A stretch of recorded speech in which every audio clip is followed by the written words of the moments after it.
Todos os dias, à meia-noite, eu pego a bermuda preferida dele e assim que penetro a agulha nela, ele aparece. Conversamos a noite toda e fazemos até sexo. Esse é o relato de uma viúva que nos intriga a buscar respostas a um assunto de interesse geral. O que acontece quando morremos? Para onde vamos?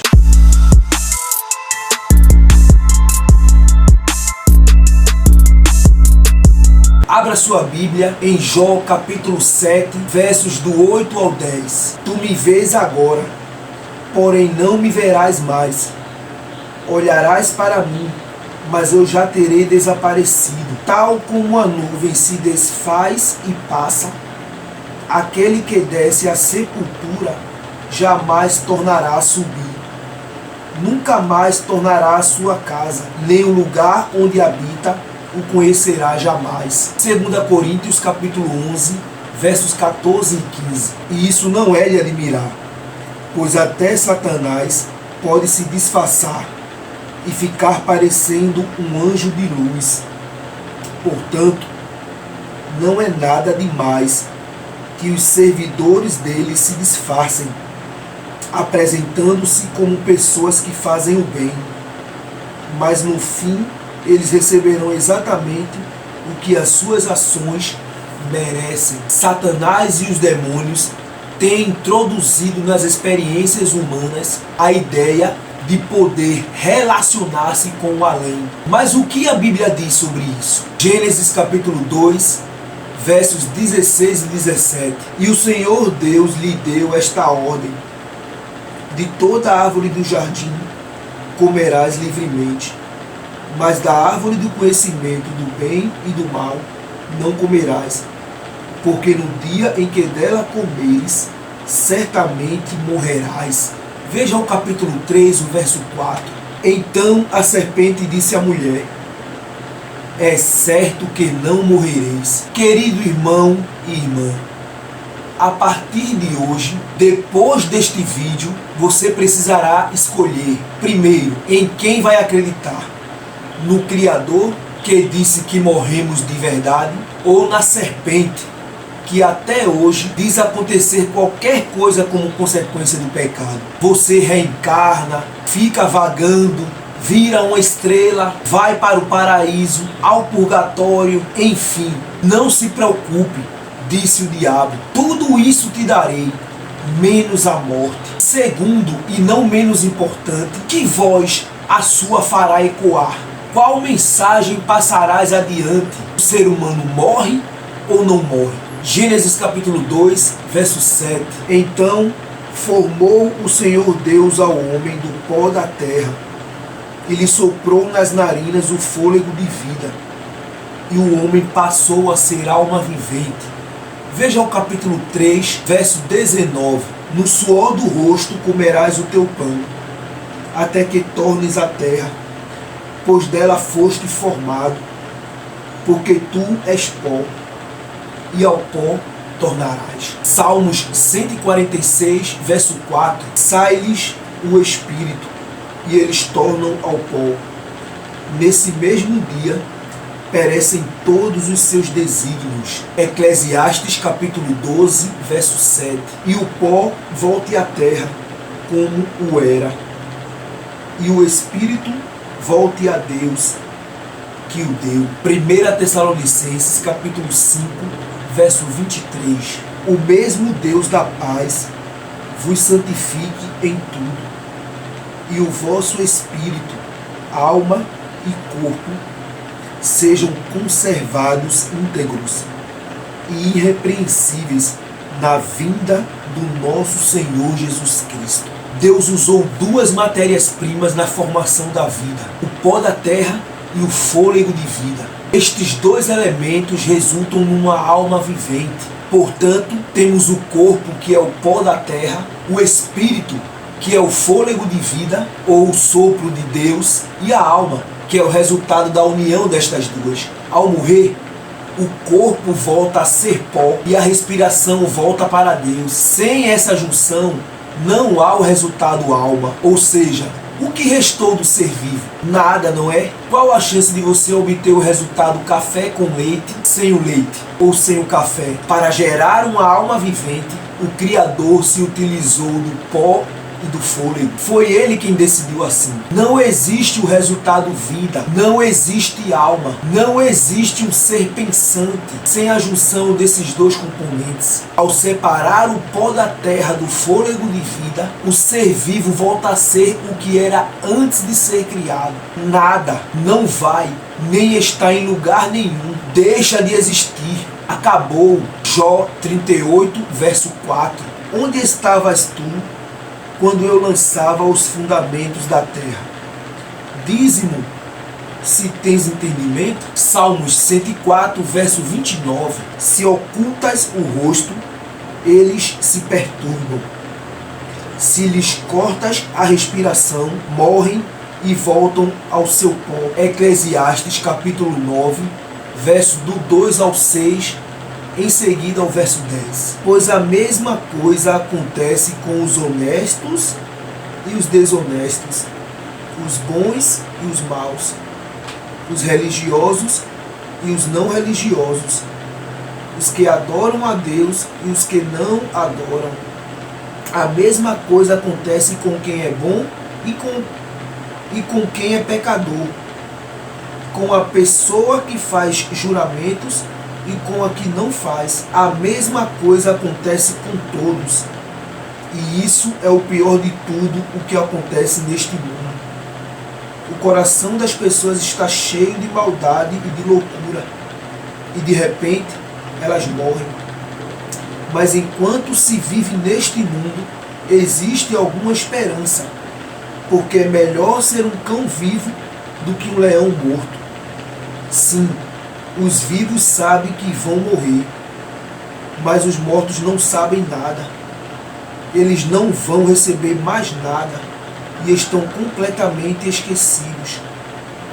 Os seus amores, os seus ódios, as suas paixões, tudo isso morreu com eles. Nunca mais tomarão parte naquilo que acontece neste mundo. Tudo o que você tiver de fazer, faça o melhor que puder. Pois no mundo dos mortos não se faz nada. E ali não existe pensamento, nem conhecimento, nem sabedoria. E é para lá que você vai. Volte um pouco no capítulo 3, verso 19 e 20. Porque o que sucede aos filhos dos homens, sucede aos animais. O mesmo lhes sucede. Como morre um, assim morre o outro. Todos têm o mesmo fôlego de vida, e nenhuma vantagem tem o homem sobre os animais, porque tudo é vaidade. Todos vão para o mesmo lugar. Todos procedem do pó, e ao pó tornarão. Veja como são impressionantes as declarações bíblicas. Todos, salvos e perdidos, bons e maus, seres humanos e animais, vão para o mesmo lugar após a morte.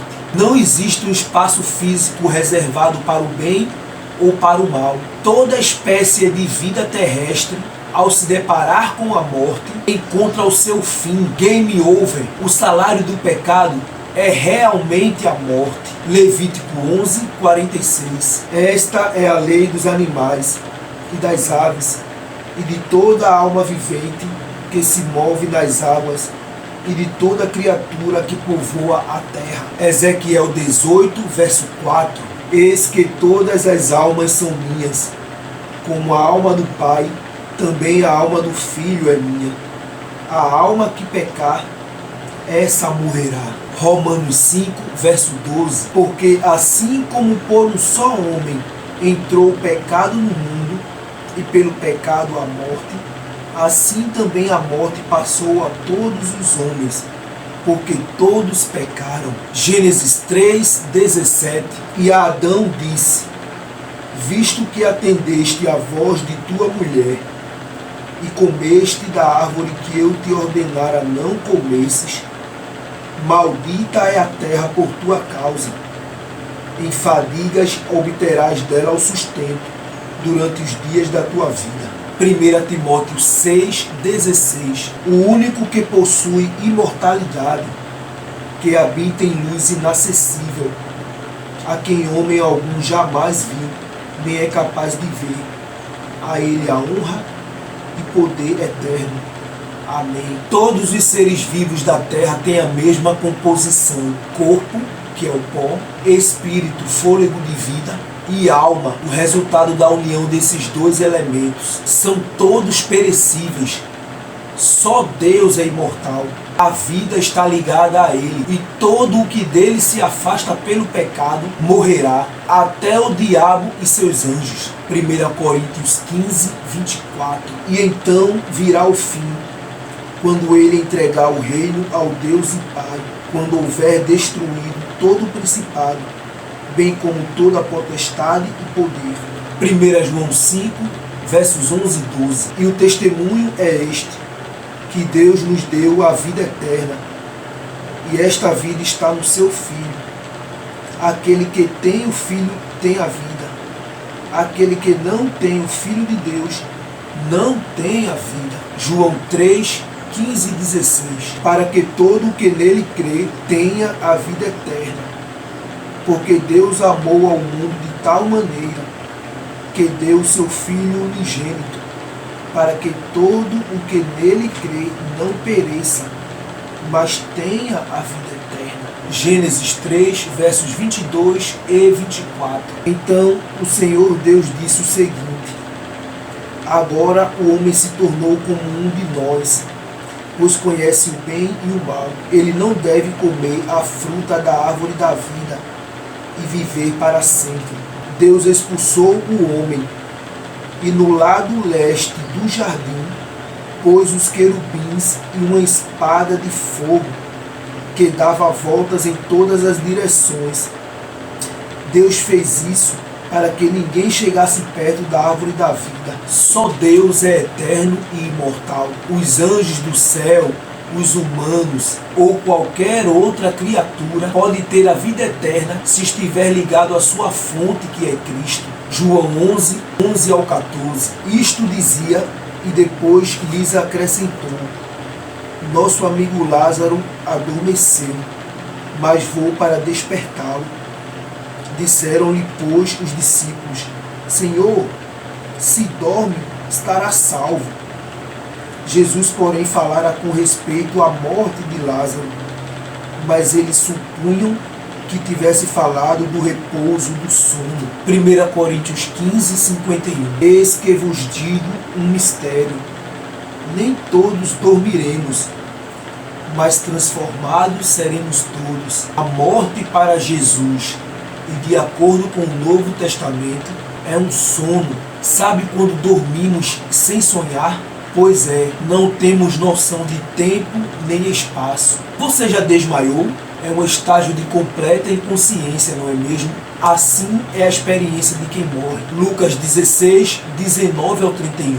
Ora, havia certo homem rico, que se vestia de púrpura e de linho finíssimo, e que todos os dias se regalava esplendidamente.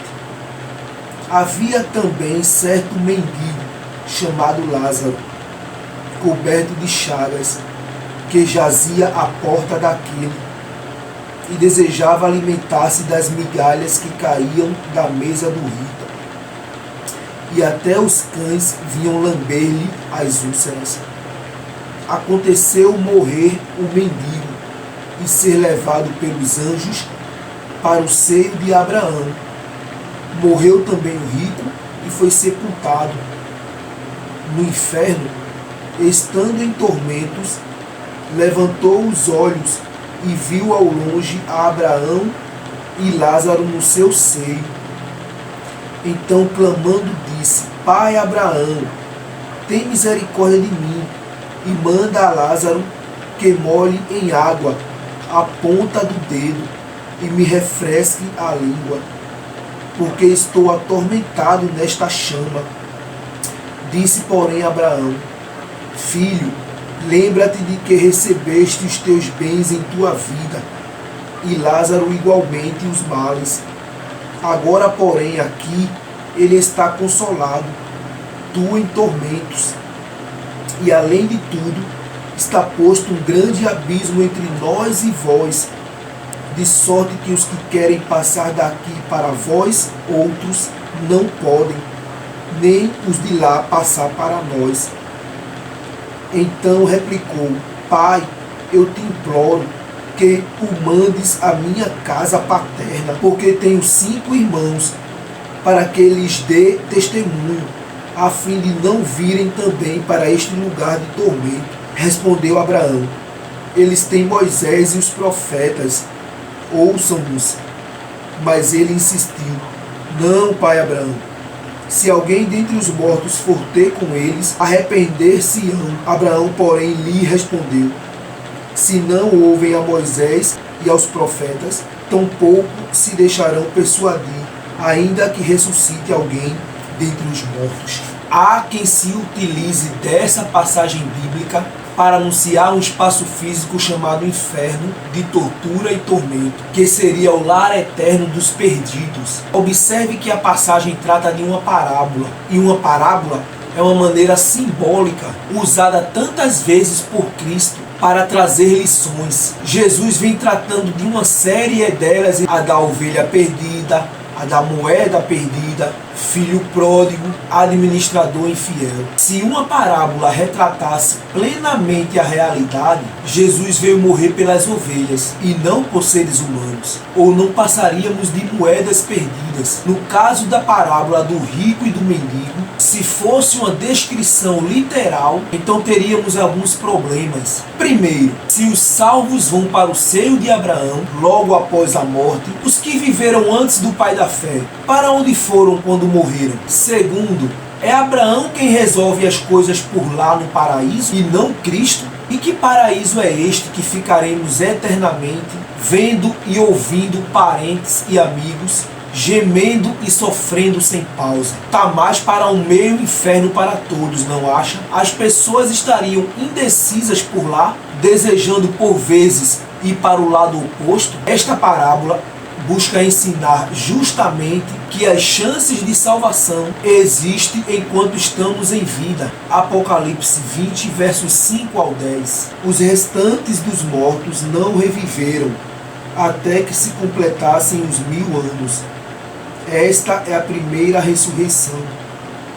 Bem-aventurado e santo é aquele que tem parte na primeira ressurreição. Sobre esses, a segunda morte não tem autoridade. Pelo contrário, serão sacerdotes de Deus e de Cristo, e reinarão com ele os 1000 anos. Quando, porém, se completarem os 1000 anos, Satanás será solto da sua prisão e sairá a seduzir as nações que há nos 4 cantos da terra, Gog e Magog, a fim de reuni-las para a peleja. O número dessas é como a areia do mar. Marcharam então pela superfície da terra e sitiaram o acampamento dos santos e a cidade querida. Desceu, porém, fogo do céu e os consumiu.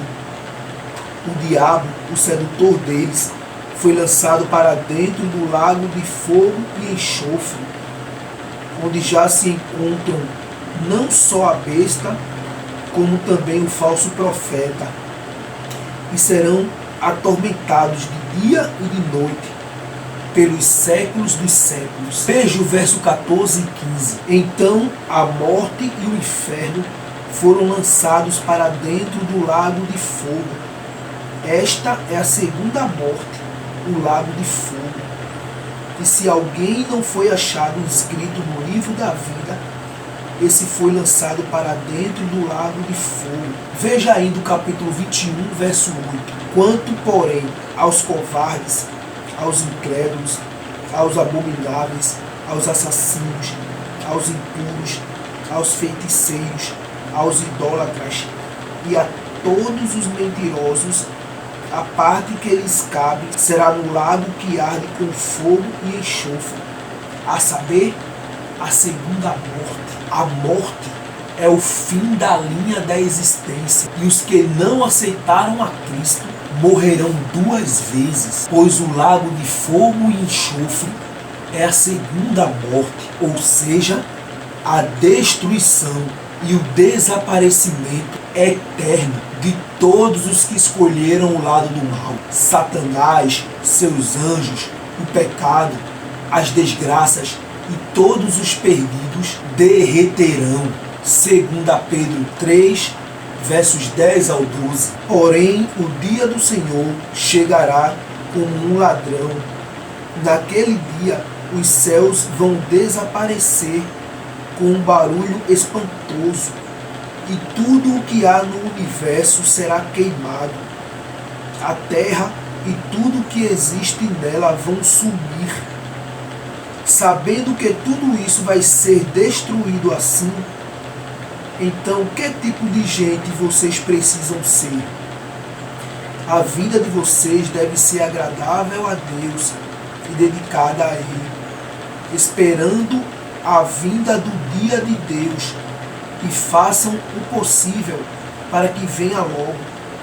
Naquele dia, os céus serão destruídos com fogo, e tudo o que há no universo ficará derretido. Malaquias capítulo 4, versos 1, depois o verso 3. Pois eis que vem o dia e arde como fornalha.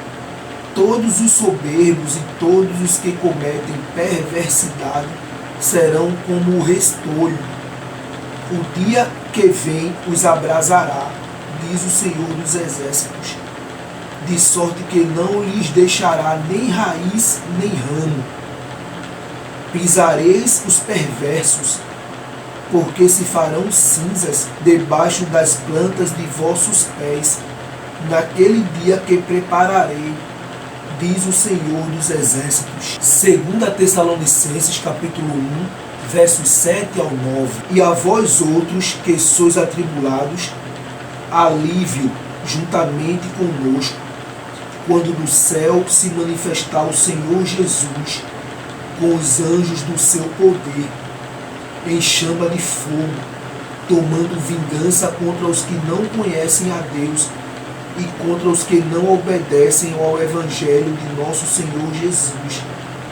Estes sofrerão penalidade de eterna destruição, banidos da face do Senhor e da glória do seu poder. 1 Coríntios 15, 23 a 26. Porém, cada um será ressuscitado na sua vez. Cristo, o primeiro de todos, depois os que são de Cristo, quando ele vier. E então virá o fim.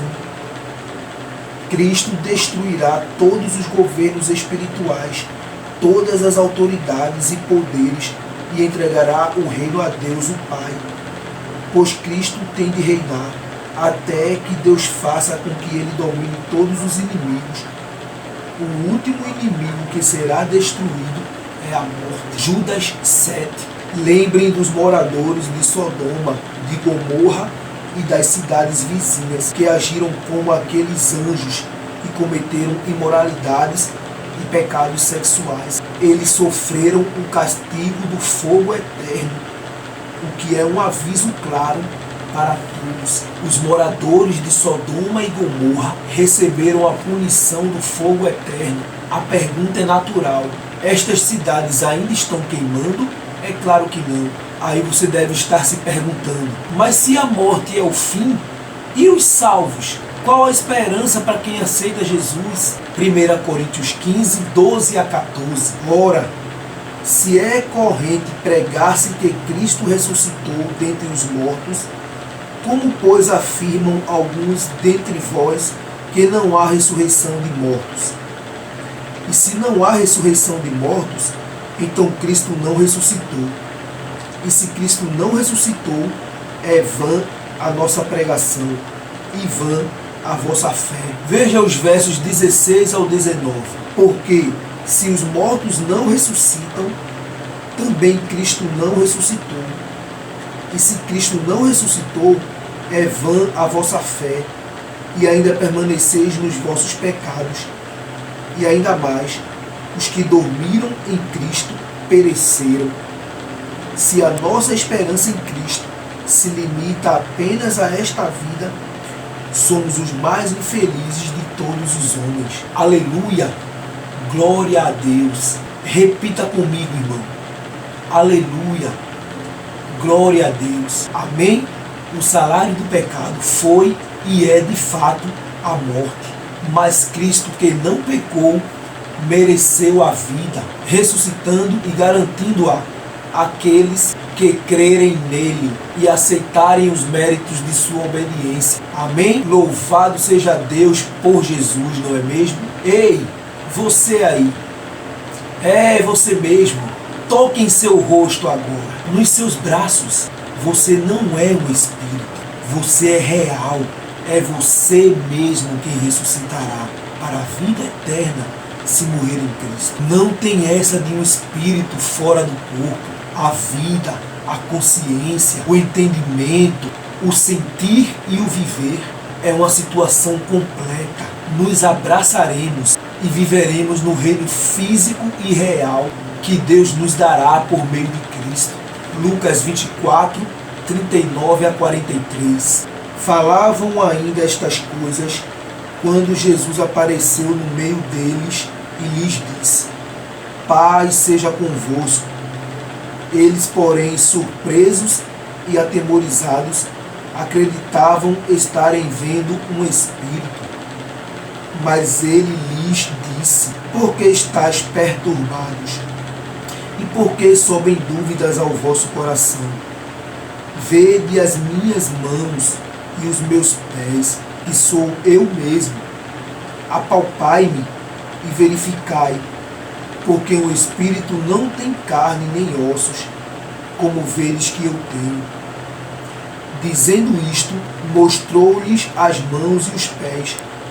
E por não acreditarem eles ainda, por causa da alegria, e estando admirados, Jesus lhes disse: Tendes aqui alguma coisa que comer?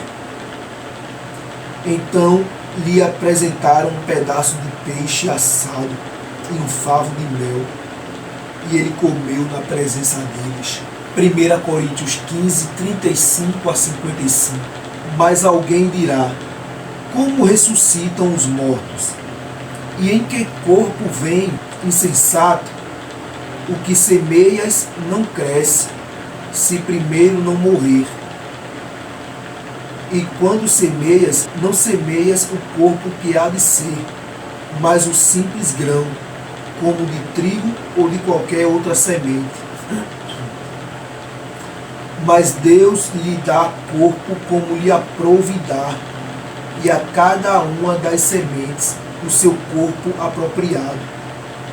Nem toda a carne é a mesma, porém uma é a carne dos homens, outra a dos animais, outra a das aves, e outra a dos peixes. Também há corpos celestiais e corpos terrestres, e sem dúvida uma é a glória dos celestiais e outra a dos terrestres. Uma é a glória do sol, outra a glória da lua, e outra a das estrelas. Porque até entre estrela e estrela há diferenças de esplendor, pois assim também é a ressurreição dos mortos. Semeia-se o corpo na corrupção, ressuscita na incorrupção. Semeia-se em desonra, ressuscita em glória. Semeia-se em fraqueza, ressuscita em poder. Semeia-se corpo natural, ressuscita corpo espiritual. Se há corpo natural, há também corpo espiritual. Pois assim está escrito: o primeiro homem, Adão, foi feito alma vivente. O último Adão, porém, é espírito vivificante. Mas não é primeiro o espiritual, e sim o natural, depois o espiritual. O primeiro homem formado da terra é terreno, o segundo homem é do céu. Como foi o primeiro homem, o terreno, tais são também os demais homens terrenos. E como é o homem celestial, também os celestiais. E assim como trouxemos a imagem do que é terreno, devemos trazer também a imagem do celestial. Isto afirmo, irmãos, que a carne e o sangue não podem herdar o reino de Deus, nem a corrupção herdar a incorrupção. Eis que vos digo um mistério: nem todos dormiremos, mas transformados seremos todos, num momento, num abrir e fechar de olhos, ao ressoar da última trombeta. A trombeta soará, os mortos ressuscitarão incorruptíveis, e nós seremos transformados, porque é necessário que este corpo corruptível se revista da incorruptibilidade, e que o corpo mortal se revista da imortalidade. E quando este corpo corruptível se revestir de incorruptibilidade, e o que é mortal se revestir de imortalidade, então se cumprirá a palavra que está escrita: tragada foi a morte pela vitória. Onde está, ó morte, a tua vitória? Onde está, ó morte, o teu aguilhão? Diante de tudo isso, e agora, irmão, como será? Continuarás a passar adiante as palavras da serpente, de que acontece qualquer coisa com o ser vivo, menos que ele morre de verdade? Ou fará ecoar a voz do Criador, ao deixar claro que a única esperança para a existência está na morte e ressurreição de seu Filho? Lembre-se, quem tem o Filho tem a vida. Quem não tem o Filho de Deus não tem a vida.